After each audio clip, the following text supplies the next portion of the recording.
আগ্নেয়াস্ত্র ঠেকিয়ে এক স্বর্ণ ব্যবসায়ীর টাকার ব্যাগ ছিনতাইয়ের ঘটনায় ৩ জনকে গ্রেপ্তার করল চোপড়া থানার পুলিশ। ধৃত দুষ্কৃতীদের মঙ্গলবার ইসলামপুর মহকুমা আদালতে পাঠানো হয়। প্রায় ২৪ ঘন্টার মধ্যে ধৃত দুষ্কৃতীদের গ্রেপ্তার করাতে পুলিশের এই কাজে খুশি ব্যবসায়ী মহল থেকে শুরু করে সাধারণ মানুষজন।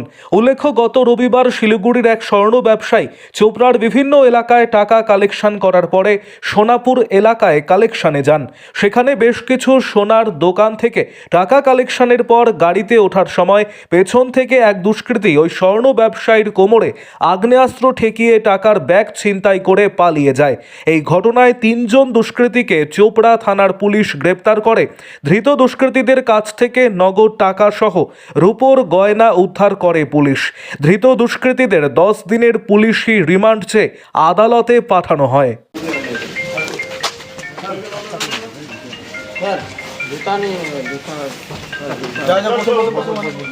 জুতা লাগবে ওইখানে চেয়ারে নিচে আছে দুইজন।